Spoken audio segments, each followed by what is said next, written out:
মই আজি নতুনকৈ এটা ভিডিঅ' বনাবলৈ লৈছোঁ। আপোনালোকে ভিডিঅ'টো চাই ভাল পাব। তেওঁ ভিডিঅ'টো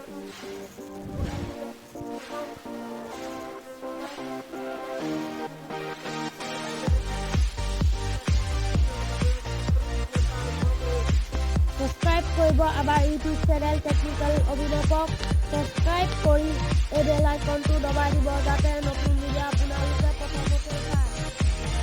এতিয়া আপোনালোকে প্ৰথমতে সেটিংছলৈ যাব লাগিব।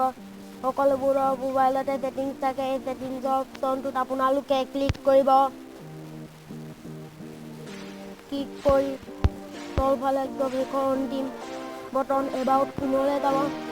এবাউট ফোন অন্তিম তাত ক্লিক কৰিব। তাৰপিছতে বুইল্ড নাম্বাৰ যে আছে এইটোত ক্লিক কৰিব। 5 বাৰ বা 7 বাৰ দবাব। 5 বাৰ 7 বাৰ তাৰপৰা দবালোঁ। এইটো আপোনালোকে প্ৰথমতে যদি নাই দবোৱা তেতিয়া আপোনালোকক বেলেগ অপশ্যন সেইটো হৈছে আগতে নাই দবোৱা যদি 7 বাৰ দবালে এইটো অন হৈ যাব। এতিয়া আপোনালোকে এডভান্স ছেটিংছলৈ যাব। এডভান্স ছেটিংছলৈ গৈ এই তলৰ ডেভেলপাৰ অপশ্যনটোলৈ যাব। ডেভেলপাৰ অপশ্যন তাত গৈ উইণ্ড' এনিমেটেড স্কেলখন আছে যিটো 0.5ত থ'ব। ট্ৰেনজিশ্যন এনিমেশ্যন স্কেলটো 0.5ত থ'ব আৰু এনিমেশ্যন ডিউৰেশ্যন স্কেলটো 0.5ত থ'ব আৰু তলৰ এই বেকগ্ৰাউণ্ড প্ৰচেছ লিমিটটো ন' বেকগ্ৰাউণ্ড প্ৰচেছ বুলি লোৱা।